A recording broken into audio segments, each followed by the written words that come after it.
नमस्कार, मैं हूं प्रकाश श्रीवास्तव। हमारे खास कार्यक्रम पूरा सच में आपका स्वागत है। और खबरों की दुनिया में पूरा सच बहुत जरूरी होता है, क्योंकि झूठ से भी खतरनाक होता है अधूरा सच, और उसी तरह खतरनाक होती है अधूरी खबर। इसलिए हर खबर का पूरा सच हम आपको बताएंगे, वो भी तथ्यों, तर्कों और सबूतों के साथ। तो आइए बिना देर किए देखते हैं पूरा सच।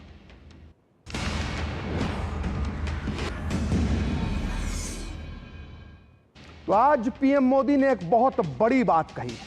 उन्होंने कहा है कि अगर 1948-49 में भारत पाकिस्तान के खिलाफ युद्ध में सीज फायर ना करता तो आज पूरा की पूरा कश्मीर हमारा होता। आज पूरा सच में हम कश्मीर के इसी इतिहास की पड़ताल करेंगे। आज हम आपको तथ्यों, तर्कों और सबूतों के साथ बताएंगे कि आखिर नेहरू की वो सीज फायर वाली गलती आखिर क्या थी, और इस पूरे मामले में सरदार पटेल का एंगल क्या था। साथ ही आपको बताएंगे कि कश्मीर के इस युद्ध में हिस्सा लेने वाले सेना के दो बड़े जनरलों का क्या कहना था। आखिर क्यों इन दो जनरलों ने यह दावा किया कि नेहरू ने एक विदेशी व्यक्ति के दबाव में यह फैसला लिया। आज हम आपको बताएंगे कि कश्मीर पर नेहरू के भाषण को ऑल इंडिया रेडियो पर क्यों रुकवाना चाहते थे सरदार पटेल। साथ ही आपको बताएंगे उस समय के कांग्रेस के किन बड़े बड़े नेताओं ने की थी नेहरू की कश्मीर पॉलिसी की आलोचना। तो आज ऐसे कई राज खुलेंगे, इसलिए बिना देर किए देखते हैं पूरा सच पूरे विस्तार के साथ। तो जम्मू कश्मीर में करीब 78 साल पहले एक आतंकी और बर्बर हमला हुआ था। यही वो हमला था जिसने कश्मीर की सूरत बदल कर रख दी, और इसी हमले की वजह से कश्मीर की धरती को जन्नत से जहन्नुम बनने की बुनियाद यहां से रखी गई। इसी हमले की वजह से आतंकी और आतंकी संगठन पैदा हुए जो आज तक कश्मीर की फिजाओं में बारूद का जहर घोल रहे हैं। आज प्रधानमंत्री मोदी ने इसी हमले का जिक्र किया और सरदार पटेल की उस ख्वाहिश का भी जिक्र किया जो अगर पूरी हो जाती तो शायद आज पीओके हमारे पास होता। लेकिन तब सरदार पटेल की बात नहीं मानी गई, ऐसा पीएम मोदी ने कहा। तो लम्हों की जो खता जिसने भी की, आज दशकों तक भारत के लोग उसकी सजा भुगत रहे हैं। तो आज पूरा सच में हर राज खुलेगा। आपको बताएंगे कि कौन है इतनी बड़ी गलती का जिम्मेदार, और आज हम आपको इतिहास का वो पूरा सच बताएंगे जिससे आपको भी मालूम हो जाएगा कि अगर सही समय पर सही कदम उठाए गए होते तो आज पीओके पर हमारा नियंत्रण होता, हमारा कब्जा होता, ये पीओके भारत का होता। तो कश्मीर की धरती पर हुए पहले आतंकी हमले का जिक्र आज प्रधानमंत्री नरेंद्र मोदी ने किया। गांधीनगर की जनसभा में पीएम मोदी ने कहा कि 1947 में जब देश का बंटवारा हुआ, उसी रात कश्मीर की धरती पर मां भारती का एक हिस्सा आतंकवाद के बलबूते पाकिस्तान ने हड़प लिया। अगर उसी दिन उन्हें मौत के घाट उतार दिया गया होता तो भारत को आज आतंकवाद की समस्या का सामना ही नहीं करना पड़ता। आप भी सुनिए पीएम मोदी ने क्या कुछ कहा। 1947 में जब मां भारती के टुकड़े हुए और उसी रात पहला आतंकवादी हमला कश्मीर की धरती पर हुआ, मां भारती का एक हिस्सा आतंकवादियों के बलबूते पर, मुजाहिदों के नाम पर पाकिस्तान ने हड़प ले लिया। अगर उसी दिन इन मुजाहिदों को मौत के घाट उतार दिया गया होता, और सरदार पटेल की इच्छा थी कि पीओके वापस नहीं आता है तब तक सेना रुकनी नहीं चाहिए, लेकिन सरदार साहब की बात मानी नहीं गई, और ये मुजाहिदीन जो लहू चख गए थे, वो सिलसिला 75 साल से चला है। पहलगाम में भी उसी का विकृत रूप था। तो पीएम मोदी का एक तरह से यह कहना है कि अगर 1948-49 में भारत सीज फायर नहीं करता तो आज पाकिस्तान के कब्जे वाला कश्मीर यानी पीओके हमारा होता। पीएम मोदी ने जो कहा है उसे समझने के लिए हमें थोड़ा इतिहास में जाना होगा। तो बात 22 अक्टूबर 1947 की है। पाकिस्तानी सेना ने कबायलियों के भेष में कश्मीर पर आक्रमण कर दिया था। दुश्मन की यह सेना बहुत तेजी से श्रीनगर की तरफ बढ़ रही थी और पूरा जम्मू कश्मीर किसी भी वक्त पाकिस्तान के हाथ में जा सकता था। इसी बीच 26 अक्टूबर 1947 को कश्मीर के राजा हरि सिंह ने अपने राज्य का भारत में विलय कर लिया और इसी के साथ अगले ही दिन यानी 27 अक्टूबर की सुबह भारतीय सेना श्रीनगर एयरपोर्ट पर उतर गई। इसके बाद भारतीय सेना ने पाकिस्तानी सेना को कश्मीर से धकेलने का काम शुरू किया। अगले एक साल में भीषण संघर्ष के बाद भारतीय सेनाओं ने पाकिस्तान की सेना और कबायलियों को लेह, लद्दाख, कारगिल, द्रास, पुंछ, रजौरी, उरी, बारामूला, नौशहरा जैसे इलाकों से भगा दिया और यहां पर अपना कब्जा कर लिया। दिसंबर 1948 तक आते आते भारतीय सेना तेजी से मुजफ्फराबाद की तरफ बढ़ रही थी। ये वही शहर है जो आज पीओके की राजधानी है। लेकिन भारतीय सेना इस आखिरी किले को ढहाती, इस पर फतेह पाती, इस पर तिरंगा लहराती, इसके पहले ही 1 जनवरी 1949 को यूनाइटेड नेशन के प्रेशर में तत्कालीन प्रधानमंत्री नेहरू ने युद्ध विराम यानी सीज फायर का ऐलान कर दिया। युद्ध के मैदान में तेजी से आगे बढ़ रही भारतीय सेना को इस फैसले से बहुत धक्का लगा। एक संभावित जीत से उन्हें वंचित कर दिया गया था। इस अभियान में भारत के 1104 वीर सैनिकों ने बलिदान दिया था। वहीं पाकिस्तान को बहुत बड़ा नुकसान हो चुका था। उसके करीब 6000 सैनिक और लड़ाके मारे गए थे। भारत का पलड़ा भारी था, लेकिन सीज फायर ने सब कुछ बिगाड़ दिया। ये एक ऐसा फैसला था जिसकी कीमत आज तक भारत चुका रहा है। उस समय भी नेहरू के इस फैसले से सेना के कई वरिष्ठ अधिकारी नाराज हुए थे। इन्हीं में से एक थे भारत के पहले field marshal general KM. Cariappa, जो उस समय कश्मीर में भारतीय सेनाओं का नेतृत्व कर रहे थे। फील्ड मार्शल करियप्पा के सामने नेहरू ने खुद माना था कि उन्होंने सीज फायर करके एक बहुत बड़ी भूल की है, जिसका जिक्र आज पीएम मोदी ने किया। और यह खुलासा हुआ है फील्ड मार्शल करियप्पा की जीवनी में, बायोग्राफी में। और इस जीवनी को लिखा है उनके बेटे एयर मार्शल ए.सी. करियप्पा ने। आपको बता दें कि एयर मार्शल करियप्पा ने स्वयं अपने पिता की तरह 1965 और 1971 के युद्ध में हिस्सा लिया था और 1965 में तो वो पाकिस्तानी सेना के हाथों युद्धबंदी भी बना लिए गए थे। वहीं एयर मार्शल ए.सी. करियप्पा अपने पिता फील्ड मार्शल करियप्पा की जीवनी में लिखते हैं कि 1948 में भारतीय सेना पूरी तरह तैयार थी और उसे पूरा भरोसा था कि वो कश्मीर के अधिकांश हिस्से से पाकिस्तानियों को खदेड़कर फिर से कब्जा कर लेगी। लेकिन 31 दिसंबर 1948 की मध्यरात्रि को युद्ध विराम के आदेश आ गए। तब जनरल करियप्पा ने कहा कि सेना बहुत निराश थी, लेकिन आदेश तो आदेश होते हैं। कुछ साल बाद जनरल करियप्पा ने नेहरू से युद्ध विराम का कारण पूछा।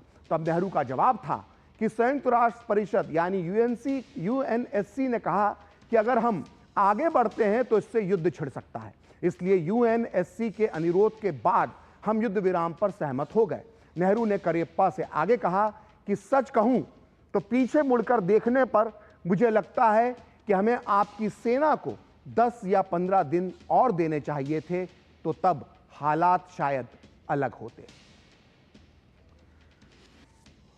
तो सुना आपने, पंडित नेहरू ने खुद माना था कि अगर वो भारतीय सेना को 10 या 15 दिन का समय और दे देते तो शायद हालात अलग होते, यानी पीओके आज हमारा होता। लेकिन बड़ा सवाल यह है कि आखिर नेहरू ने अचानक सीज फायर का ऐलान क्यों किया।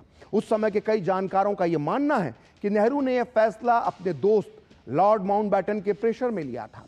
समकालीन लेखकों की कई किताबें इस बात की पुष्टि करती हैं। माउंटबेटन नहीं चाहते थे कि भारत कश्मीर में सेना भेजे, ऐसा कई किताबों में लिखा गया है। तो सच क्या था, यह जानने के लिए अब हम सहारा लेंगे उस समय के एक और बड़े सैन्य अधिकारी लेफ्टिनेंट जनरल एस.पी.पी. थोराट का। जनरल थोराट पाकिस्तान युद्ध के समय मेजर जनरल थे। अपने अनुभवों पर उन्होंने एक पुस्तक लिखी है जिसका नाम है फ्रॉम रिवेली टू रिट्रीट। और इस किताब के पेज नंबर 101 पर लेफ्टिनेंट जनरल थोराट लिखते हैं कि हमारी सेनाएं पाकिस्तानी आक्रमणकारियों को कश्मीर से खदेड़ने में सफल हो सकती थी यदि प्रधानमंत्री नेहरू ने भारतीय सेना को रोक कर ना रखा होता और बाद में जाकर हमें युद्ध विराम का आदेश ना दिया होता। जाहिर है कि लॉर्ड माउंटबेटन ने उन पर बहुत दबाव डाला होगा। पंडित नेहरू लॉर्ड माउंटबेटन के बहुत अच्छे पारिवारिक मित्र थे। ये जनरल थोराट ने अपनी पुस्तक में लिखा है। तो ना केवल उस समय के आला सैन्य अधिकारी बल्कि नेहरू के साथ काम करने वाले उनके बेहद करीबी लोग भी मानते थे कि नेहरू ने सीज फायर करके एक बहुत बड़ी गलती की है। इन्हीं में से एक थे नेहरू के personal secretary M.O. Mathai. Mathai ने नेहरू के साथ अपने अनुभवों पर एक पुस्तक लिखी थी जिसका नाम है reminiscences of the Nehru as. इस पुस्तक के पेज नंबर 170 पर मथाई लिखते हैं कि नेहरू ने कश्मीर में संघर्ष विराम का आदेश उस समय दिया जब हमारी सेनाएं बहुत मजबूत स्थिति में थी और दुश्मन को पीछे खदेड़ने के लिए पूरी तरह तैयार थी। नेहरू का निर्णय क्षणिक आवेश की स्थिति में लिया गया था। मथाई आगे लिखते हैं कि यह एक ऐसी गंभीर गलती थी जिसको लेकर सुरक्षा बलों में काफी नाराजगी थी। नेहरू के पास एक नकल करने वाला दिमाग और दूसरों की बातों में आने वाला मस्तिष्क था। दरअसल नेहरू का दिमाग दूसरे दर्जे का था। इतनी बड़ी बात नेहरू के पर्सनल सेक्रेटरी M.O. मथाई ने अपनी पुस्तक में लिखी, अपनी आत्मकथा में लिखी। तो 1947 में कश्मीर के मुद्दे पर नेहरू की यह कोई इकलौती गलती नहीं थी। जानकारों के मुताबिक नेहरू की सबसे बड़ी गलती थी कश्मीर के मुद्दे को यूनाइटेड नेशंस यानी UN में ले जाना, जिसकी वजह से पाकिस्तान आज हर अंतर्राष्ट्रीय मंच पर कश्मीर के मुद्दे को उठाता है। दरअसल इसके पीछे भी जवाहरलाल नेहरू को जिम्मेदार माना जाता है। नेहरू ने ही सबसे पहले कश्मीर में जनमत संग्रह करवाने की बात कही थी। नेहरू ने 2 नवंबर 1947 को ऑल इंडिया रेडियो से अपने भाषण में जनमत संग्रह करवाने का ऐलान किया था। नेहरू की इस घोषणा से सरदार पटेल सहमत नहीं थे और उन्होंने नेहरू के भाषण को रोकने की भी कोशिश की थी। ये बात मैं नहीं कह रहा, बल्कि उस दिन क्या हुआ था इसका आंखों देखा वर्णन किया है सरदार पटेल के पर्सनल सेक्रेटरी और ICS अधिकारी रहे V. शंकर ने अपनी किताब रेमिनिसेंसेस विद सरदार पटेल में।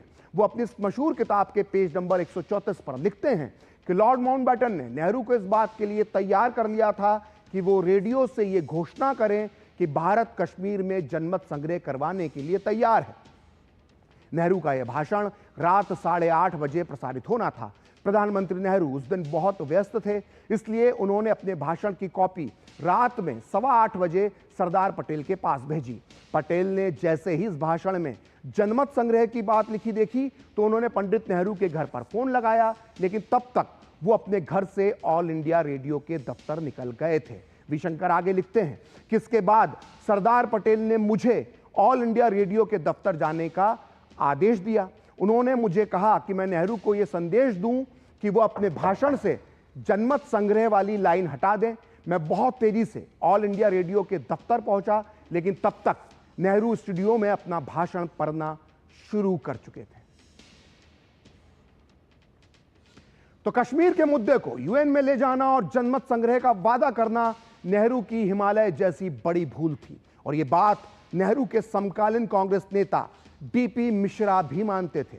D.P. मिश्रा का तो यह भी कहना था कि इतना बड़ा फैसला लेने से पहले नेहरू ने अपनी कैबिनेट में जो कैबिनेट थी नेहरू की उससे सलाह ही नहीं ली, और यह फैसला भी नेहरू ने लॉर्ड माउंटबेटन के कहने पर लिया था। आपकी जानकारी के लिए मैं बता दूं कि D.P. मिश्रा ने नेहरू के साथ लंबे समय तक काम किया। वो स्वतंत्रता सेनानी थे, वो मध्य प्रदेश के मुख्यमंत्री रहे थे। इंदिरा गांधी को उन्होंने प्रधानमंत्री बनाने में D.P. मिश्रा ने एक बड़ी भूमिका निभाई थी। इन्हीं D.P. मिश्रा ने नेहरू के साथ अपने एक्सपीरियंस पर एक पुस्तक लिखी है जिसका नाम है the Nehru epoch from democracy to monarchy.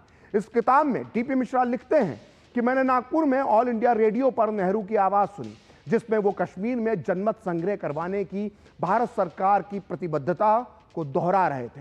मैं नेहरू की इस घोषणा से आश्चर्यचकित था। जब मैं अगली बार दिल्ली गया तो मैंने नेहरू से पूछा कि क्या कश्मीर में जनमत संग्रह करवाने का फैसला मंत्रिमंडल की बैठक में लिया गया था।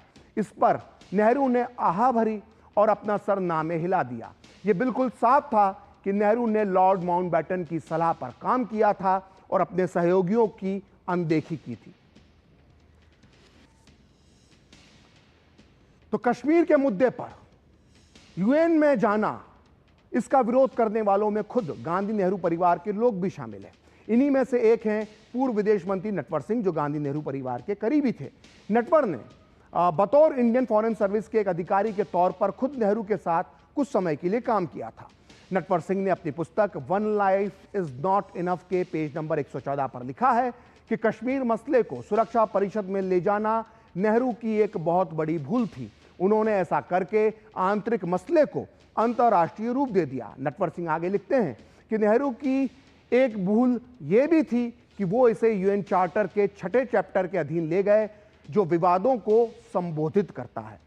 नटवर सिंह कहते हैं कि उन्हें कश्मीर समस्या को चैप्टर 7 के अधीन ले जाना चाहिए था जो आक्रामकता से निपटने की बात कहता है। कश्मीर के मसले में नेहरू ने अपने निर्णय क्षमता पर निजी भावनाओं को हावी होने दिया, जो नेहरू जैसे महान राजनीतिज्ञ की ओर से की गई एक बहुत बड़ी भूल थी। यूएन की सिक्योरिटी काउंसिल के सदस्यों ने यह उचित ही कहा था कि ऐसा करके भारत ने यह स्वीकार कर लिया है कि कश्मीर मामले पर विवाद है। तो इतनी बड़ी बात कही थी पूर्व विदेश मंत्री नटवर सिंह ने अपनी पुस्तक one life is not enough में। तो आज पीओके जो पाकिस्तान के कब्जे में है, उसे लेकर बार बार भारत के पहले प्रधानमंत्री जवाहरलाल नेहरू को जिम्मेदार बताया जाता है। यह कहा जाता है कि अगर पंडित नेहरू कश्मीर के विलय में देरी नहीं करते तो आज पूरा कश्मीर भारत का हिस्सा होता। आखिर इसका पूरा सच क्या है, इसकी पड़ताल करना भी जरूरी है।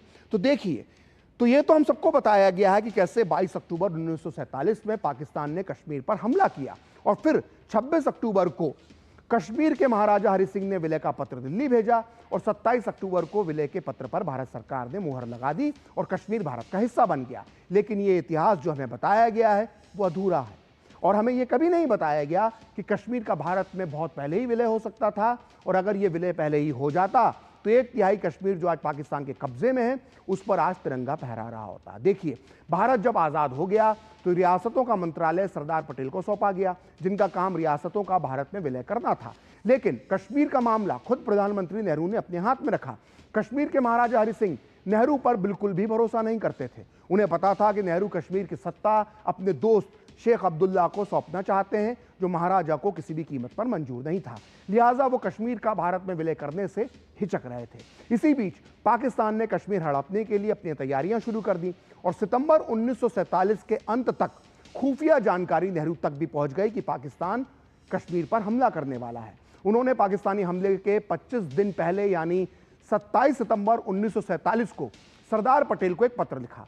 इस पत्र में नेहरू ने साफ साफ पाकिस्तानी हमले की आशंका जताई, लेकिन बार बार इस पत्र में उन्होंने एक ही बात दोहराई कि महाराजा हरि सिंह को शेख अब्दुल्ला को रिहा करना चाहिए और सत्ता में भागीदारी देना चाहिए, तभी कश्मीर का भारत में विलय हो सकता है। नेहरू का यह पत्र छपा है selected works of Jawaharlal Nehru की सीरीज 2 के वॉल्यूम 4 के पेज नंबर 263 पर। इस पत्र में नेहरू सरदार पटेल को लिखते हैं कि खुफिया रिपोर्ट के आधार पर यह साफ है कि कश्मीर की स्थिति बहुत ही खतरनाक है।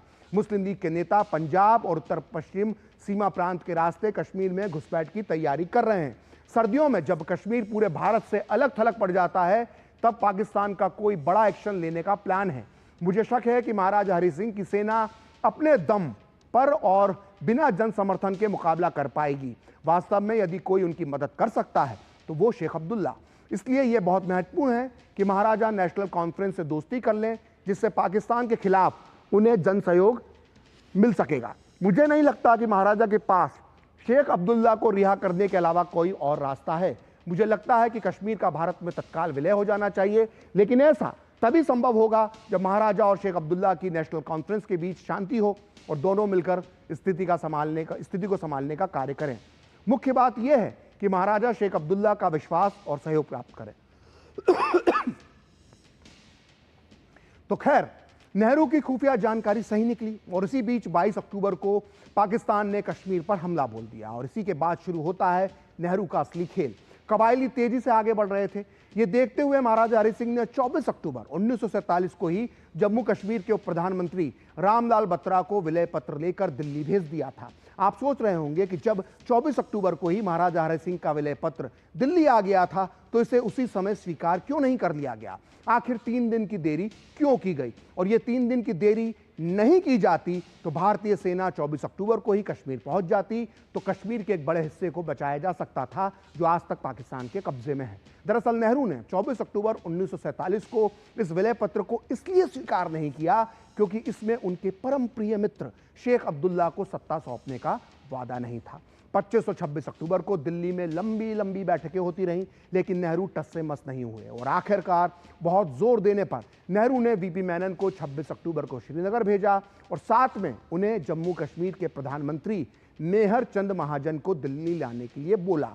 मेहर चंद महाजन, ये नाम याद कर लीजिए। इसके बाद क्या हुआ, इसका जिक्र खुद मेहर चंद महाजन ने अपनी आत्मकथा लुकिंग बैक में किया है। जस्टिस मेहर चंद महाजन बाद में जाकर भारत के तीसरे मुख्य न्यायाधीश यानी चीफ जस्टिस बने, इसलिए उनकी लिखी बातों पर कोई सवाल नहीं उठा सकता है। जस्टिस मेहर चंद महाजन अपनी आत्मकथा लुकिंग बैक में लिखते हैं कि वीपी मेनन मुझे अपने साथ दिल्ली ले जाने के लिए आए थे। मैंने उन्हें बताया कि हमने अपने उप प्रधानमंत्री रामलाल बत्रा को पहले ही विलय पत्र लेकर दिल्ली भेज दिया है। मेनन ने मुझे बताया कि मेरे दिल्ली आए बिना कश्मीर को सैनिक मदद मिलना मुश्किल है। दिल्ली पहुंचने पर मैंने बताया कि कबायली श्रीनगर की तरफ बढ़ रहे हैं, इसलिए कश्मीर को तत्काल सैनिक मदद दी जाए। मैंने भावुक होकर कहा कि श्रीनगर को विनाश से बचाया जाना चाहिए। इस पर प्रधानमंत्री नेहरू ने कहा कि कोई बात नहीं, अगर कबायलियों ने श्रीनगर पर कब्जा कर लिया तो भारत इतना ताकतवर है कि वो उसे वापस छुड़ा लेगा।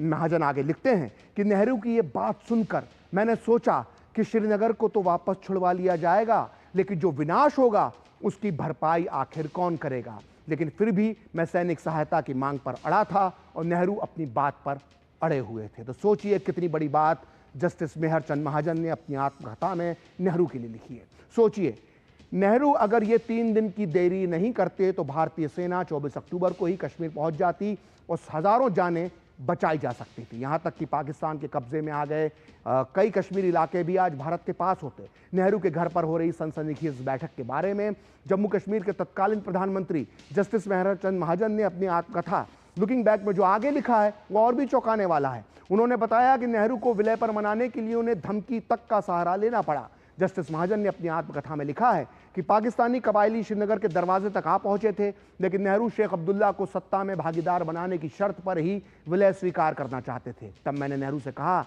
कि हमारे विलय के प्रस्ताव को स्वीकार कर कश्मीर को सैनिक मदद दीजिए और शेख अब्दुल्ला की नेशनल कॉन्फ्रेंस को सत्ता सौंप दीजिए, लेकिन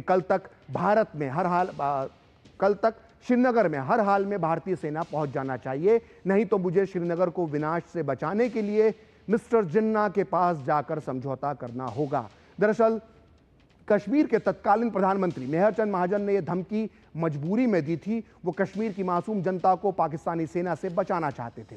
पाकिस्तानी सेना उस समय तेजी से आगे बढ़ रही थी और आम लोगों का कत्लेआम कर रही थी। इसके बाद भी महाजन को नेहरू से मदद की कोई उम्मीद तक नहीं मिल पा रही थी। और इस बैठक में आगे क्या हुआ, इस बारे में मेहर चंद महाजन अपनी आत्मकथा लुकिंग बैक में लिखते हैं कि मेरी बात सुनकर नेहरू परेशान हो गए और उन्होंने मुझसे गुस्से में कहा, महाजन गो अवे, यानी चले जाओ महाजन। मैं उठा और कमरे से बाहर निकलने ही वाला था कि सरदार पटेल ने मुझे रोकते हुए मेरे कान में कहा, महाजन आप पाकिस्तान नहीं जा रहे हैं। तभी कागज का एक टुकड़ा नेहरू की तरफ बढ़ा दिया गया और नेहरू ने उसे पढ़ा और ऊंची आवाज में कहा कि शेख अब्दुल्ला साहब भी यही मानते हैं। यानी शेख अब्दुल्ला साहब बैठक वाले कमरे से सटे एक दूसरे कमरे में थे और हमारी सारी बातें सुन रहे थे। इस पर्ची को पढ़ते ही प्रधानमंत्री नेहरू का रुख बदल गया। इतनी बड़ी बात पुस्तक लुकिंग बैक में जो जीवनी है मेहर चंद महाजन की आत्मकथा है, उसमें खुद मेहर चंद महाजन ने लिखी है। दरअसल इस बैठक के दौरान शेख अब्दुल्ला नेहरू के घर में ही मौजूद थे और बैठक में हो रही सारी बातें सुन रहे थे। और जब शेख अब्दुल्ला ने देखा कि कश्मीर की सत्ता उनके हाथ से फिसल रही है तो उन्होंने एक पर्ची नेहरू तक पहुंचाई और नेहरू को समझाया कि सेना भेज देने में ही भलाई है। अगर आपको फिर भी जम्मू कश्मीर के तत्कालीन प्रधानमंत्री और बाद में जाकर इस देश के चीफ जस्टिस बने मेहर चंद महाजन की बात पर यकीन नहीं हो रहा तो फिर आपको नेहरू सरकार में कैबिनेट मंत्री रहे NB गाड़गिल की पुस्तक गवर्नमेंट फ्रॉम इनसाइड पढ़ना चाहिए। अपनी आत्मकथा के पेज नंबर 61 पर गाड़गिल ने भी इस घटना की पुष्टि की है। वो अपनी पुस्तक में लिखते हैं कि कश्मीर के महाराजा हरि सिंह कश्मीर का भारत में विलय चाहते थे, लेकिन सच तो यह है कि नेहरू ने उस समय कश्मीर के विलय के लिए ज़्यादा उत्साह नहीं दिखाया। बाद में जब कश्मीर के प्रधानमंत्री मेहर चंद महाजन ने भी नेहरू को कश्मीर के विलय को स्वीकार करने के लिए कहा, तब भी नेहरू टस से मस नहीं हुए। गाड़गिल आगे लिखते हैं कि नेहरू शेख अब्दुल्ला के मन की बात जानना चाहते थे। अंत में जब शेख अब्दुल्ला ने उनसे विलय स्वीकार करने की अपील की तब नेहरू मान गए। महाराजा हरि सिंह ने वो सब कुछ किया जो नेहरू ने मांगा था। तो इतनी बड़ी बात NB गाड़गिल, पूर्व कैबिनेट मंत्री जो नेहरू सरकार में थे, उन्होंने अपनी पुस्तक गवर्नमेंट फ्रॉम इनसाइड में लिखी है। तो पूरा सच में वक्त है एक ब्रेक का और ब्रेक के बाद बताएंगे सिंधु जल समझौते पर पीएम मोदी ने ऐसा क्या कहा जिससे प्यासे पाकिस्तान का सूखने लगा और भी ज्यादा गला।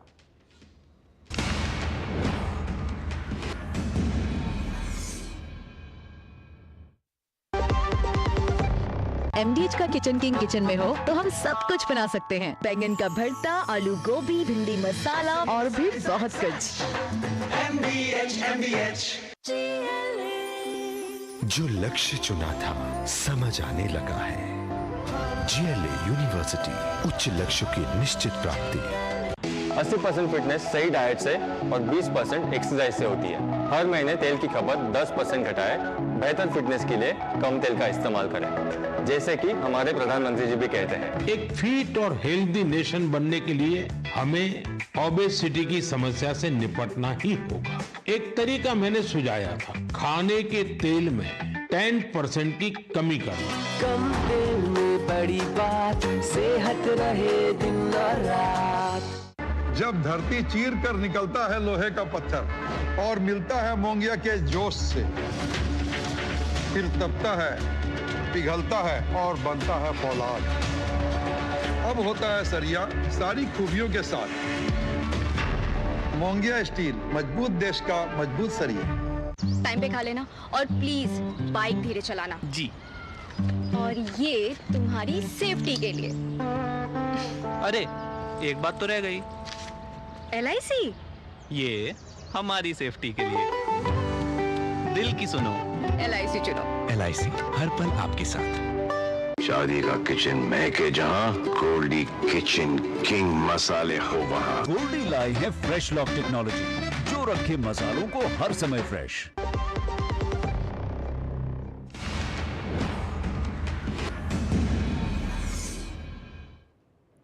तो ब्रेक के बाद पूरा सच में आपका फिर से स्वागत है। और प्रधानमंत्री मोदी ने आज सिंधु जल समझौते के प्रावधानों का भी जिक्र किया। उन्होंने बताया कि 1960 में हुए इस समझौते में यह भी तय किया गया कि जम्मू कश्मीर की नदियों पर बनाए गए बांधों की सफाई का काम नहीं किया जाएगा और इस वजह से इन बांधों के गेट 60 साल तक खोले ही नहीं गए।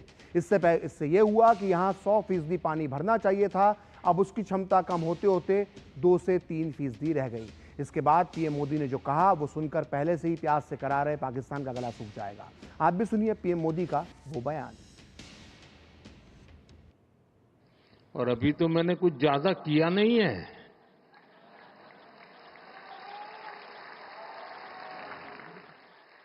अभी तो हमने कहा है कि हमने इसको एबेंस में रखा है, वहां पसीना छूट रहा है। और हमने डैम थोड़े खोल करके सफाई शुरू की। जो कूड़ा कचरा था वो निकाल रहे हैं। इतने से वहां फ्लड आ जाता है। तो आज पूरा सच में इतना ही। कल फिर होगी आपसे मुलाकात अपने इस खास कार्यक्रम पूरा सच में किसी और सियासी मुद्दे की पड़ताल के साथ। तो मुझे और मेरी पूरी टीम को दीजिए अनुमति। नमस्कार।